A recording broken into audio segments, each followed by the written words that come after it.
Somos da Carbonfy, o podcast da Carbon Business School, a escola de negócios do mercado de crédito de carbono e finanças regenerativas. Olha, hoje a gente vai mergulhar num tema que tem, assim, uma certa ironia, né? Energia solar. A gente sempre pensa nela como a campeã da energia limpa, aquela solução brilhante, certo? Só que tem um detalhe meio inconveniente. A fabricação dos painéis solares, historicamente, deixou uma pegada de carbono bem considerável. É verdade, é um processo industrial bem intenso. Exato. Mas parece que essa história está começando a mudar e de forma importante. O que disparou nessa conversa aqui foi o lançamento recente de uns módulos solares que eles estão chamando de baixo carbono, da Canadian Solar. Uma empresa gigante, né? Um nome de peso, com certeza. E a nossa análise é baseada num artigo da própria Carbonfy. A ideia aqui é entender o que essa inovação realmente significa, porque agora, sabe? E quais as implicações, principalmente nessa tal batalha pelo painel mais sustentável. Ok, vamos desempacotar isso. Vamos lá. E é crucial entender que isso da Canadian Solar não é só lançar um produto novo, né? Pode ser um sinalizador importante, talvez uma mudança de rumo mesmo para a indústria solar global. Por muito tempo, o setor carregou o que o artigo da Carbonfy chama de pecado oculto. Pecado oculto, gostei do termo. Pois é. Quer dizer, para entregar a solução limpa lá na ponta, dependia de processos que eles mesmos eram intensivos em carbono. Parece que agora finalmente estão encarando essa contradição mais de frente, buscando soluções de verdade. Entendi. Então, esse pecado oculto é o tal do carbono embutido, o embedded carbon. Aquele carbono que a gente não vê no painel funcionando lá no telhado, gerando energia limpa, mas que foi emitido na produção toda, desde tirar a matéria-prima até montar o painel. Exatamente esse. Você pode dar uma ideia mais clara para a gente? Como esse processo tradicional contribui para essa pegada? Quais são as etapas que mais pesam nisso? Claro. Olha, é um processo que usa muita, mas muita energia mesmo e tem transformações físicas bem intensas. Pensa na matéria-prima principal, o quartzo. É basicamente areia, né? De alta pureza. Certo. Precisa minerar isso e depois purificar para virar o silício de grau solar. Essa purificação, nossa, exige fornos a temperaturas altíssimas, tipo mais de 1.400 graus Celsius, para derreter e refinar o material. 1.400 graus. Imagina a energia para isso. É uma demanda brutal de energia. E, historicamente, ainda hoje, em muitos lugares, especialmente nos grandes centros de produção na Ásia, a energia para esses fornos vem muito de fontes fósseis, principalmente carvão. Então a própria fonte de energia usada na fabricação já era um problemão. Precisamente. E não para aí, não.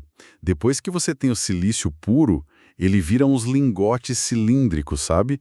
Que são fatiados em discos super fininhos, os wafers. Os wafers, sim. Aí esses wafers são processados para virar as células fotovoltaicas, que são o coração do painel, né? O que converte a luz em eletricidade.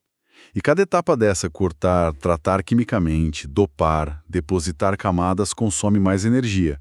Finalmente, montam tudo no painel com vidro, a moldura, que geralmente é de alumínio. Cuja produção também gasta muita energia, né? Exato. Alumínio primário é super intensivo. E ainda tem outros materiais para encapsular tudo. Agora, soma isso toda a logística. Transportar matéria-prima, transportar componente entre fábrica, muitas vezes cruzando continentes. Nossa. Tudo isso vai adicionando quilos e quilos de CO2 equivalente na conta do painel, antes mesmo dele gerar o primeiro watt limpo. É uma cadeia bem complexa, com muitos pontos de emissão. E por muito tempo, a indústria parecia ter outras prioridades, né? A corrida era por eficiência, quantos watts por metro quadrado e, principalmente, custo. O preço caiu demais, o que foi ótimo para a solar decolar, mas essa questão da pegada de carbono da fabricação ficava meio de lado, talvez. Ficava em segundo, terceiro porão, com certeza. A prioridade era escala e custo. Aqui é onde fica realmente interessante. Porque agora a Canadian Solar diz, dá para fazer diferente. Como eles estão atacando essa pegada de carbono embutida? Qual é a receita deles? Olha, o fascinante aqui É que não tem uma bala de prata, sabe? É uma abordagem mais sistêmica. Eles olham tanto para os processos deles quanto para a cadeia de fornecedores. O artigo da CarbonFi detalha os pilares. Primeiro, e talvez o que causa mais impacto direto nas emissões da fábrica mesmo, eles estão se comprometendo a usar 100% de energia renovável nas próprias fábricas. 100%, nossa. Isso exige investimento pesado, contrato de longo prazo para garantir essa energia limpa, o que mostra que é um compromisso estratégico sério. Não é só para inglês ver, entende? Usar a energia limpa para fazer tecnologia de energia limpa. Parece óbvio falando assim, né?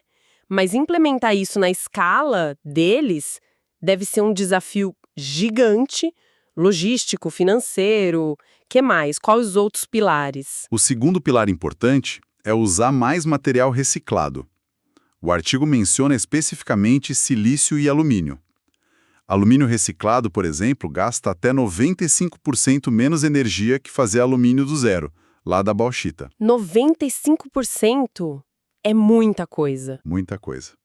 Com o silício, reciclar o que sobra da produção ou painel velho também economiza bastante energia. Ainda tem uns desafios técnicos para purificar e reutilizar em célula de alta eficiência, mas o caminho é esse. Diminuir a dependência de matéria-prima virgem reduz o impacto lá da mineração, do processamento inicial, que são etapas que consomem muita energia e emitem muito carbono.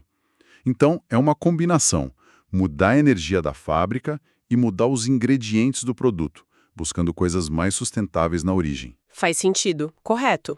E isso liga com um terceiro ponto: uma gestão mais rigorosa da cadeia de suprimentos toda.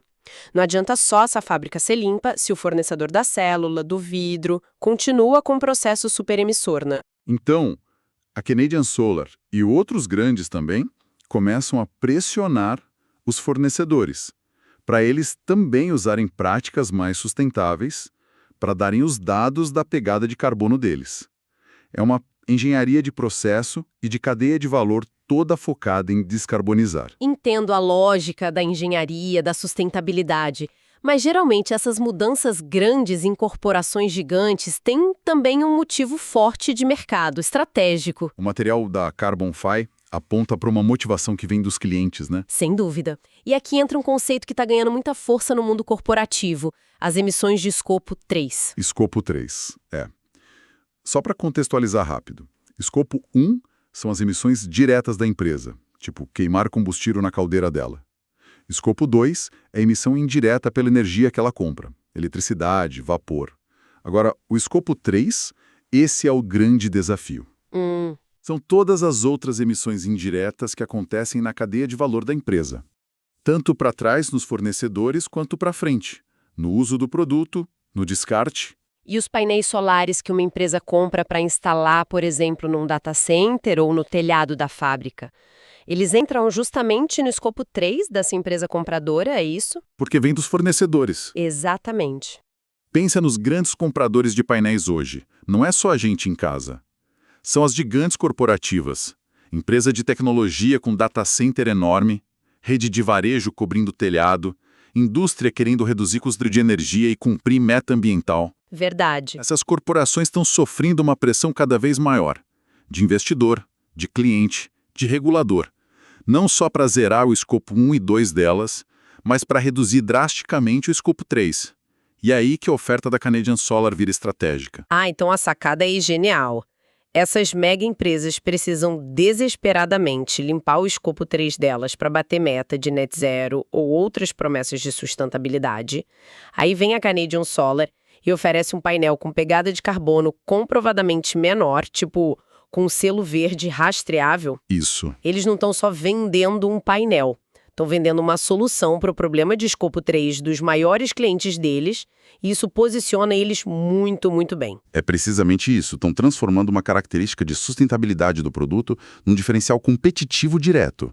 Não basta mais só competir em preço por watt-pico ou eficiência. Agora, a intensidade de carbono da fabricação vira um fator importante na decisão de compra para um pedaço cada vez maior e mais influente do mercado.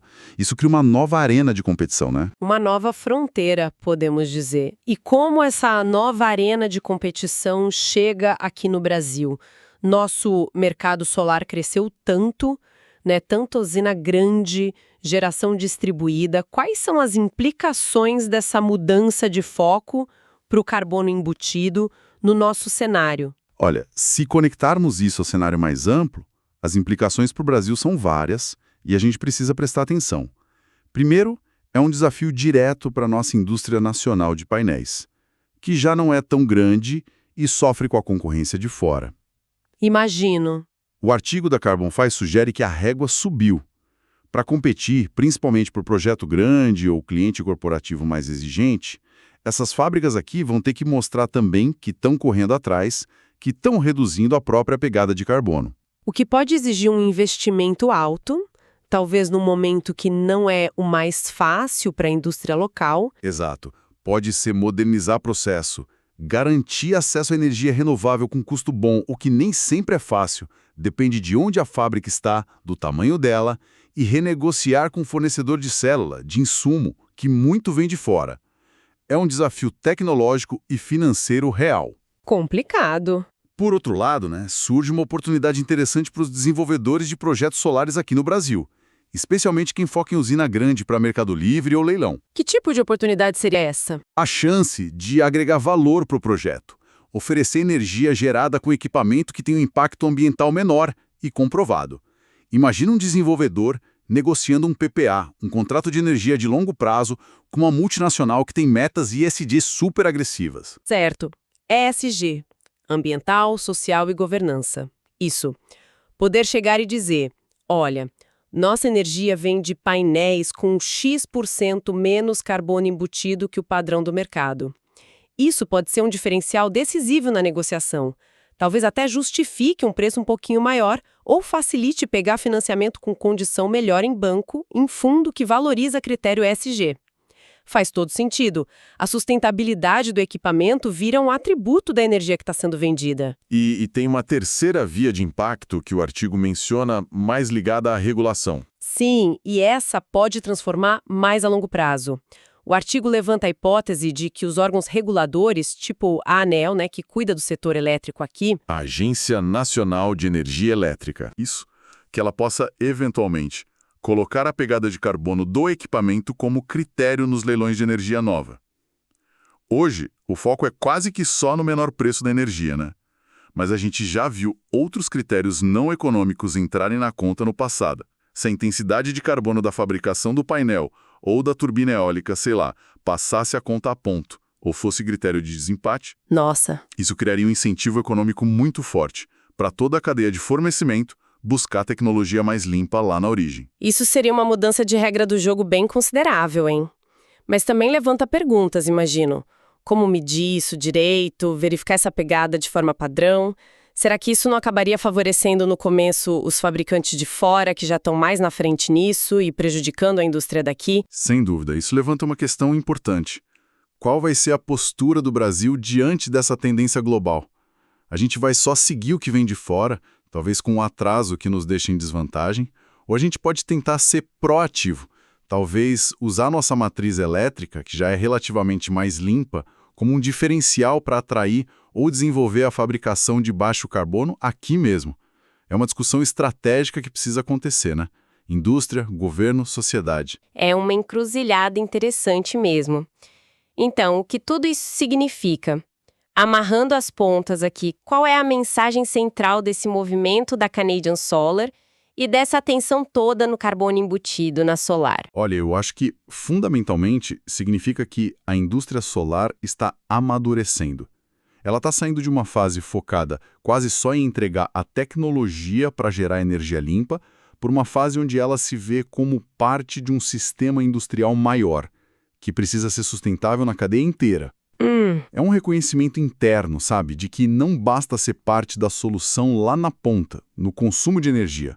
Precisa limpar os próprios processos de produção também. A indústria está, como você falou antes, fazendo a própria lição de casa de sustentabilidade. Uma evolução necessária, eu imagino, para manter a credibilidade, para se alinhar com os objetivos maiores de descarbonizar a economia global, é a energia solar crescendo e encarando as próprias complexidades. Perfeita colocação. Recapitulando rapidinho os pontos que a gente viu a partir da análise da Carbon Five, Começamos com aquele paradoxo, né? Fabricação versus operação da Solar. Detalhamos o carbono embutido, o tal pecado oculto, analisamos a solução da Canadian Solar, que tem várias frentes, energia renovável na fábrica, material reciclado, e como isso é puxado pela pressão dos clientes corporativos com o escopo 3. Certo. E por fim, discutimos as implicações para o Brasil. Desafio para a fábrica local, oportunidade para desenvolvedor e o potencial impacto da regulação futura via ANEEL, focando na sustentabilidade da cadeia.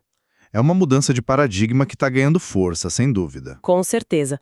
E essa discussão toda me deixa como a pulga atrás da orelha. Se essa pressão para olhar a sustentabilidade embutida, para investigar a pegada de carbono da fabricação, chegou com essa força toda num setor que a gente já via como verde, que é o solar, quais outros setores que a gente percebe como limpos assim na superfície podem ser os próximos a ter a cadeia produtiva passada nesse pente fino do carbono? Boa pergunta. Penso, sei lá, nos carros elétricos. Toda a questão da mineração de lítio, cobalto para as baterias. Ou talvez até na produção de alimento orgânico, se a gente pensar no transporte, na embalagem. Onde mais essa busca por uma sustentabilidade de ponta a ponta de verdade vai levar a gente? É algo para a gente continuar de olho. Com certeza, muita coisa para observar. E para mais conteúdo sobre o mercado de crédito de carbono e finanças regenerativas, siga a Carbonfy para se manter sempre atualizado.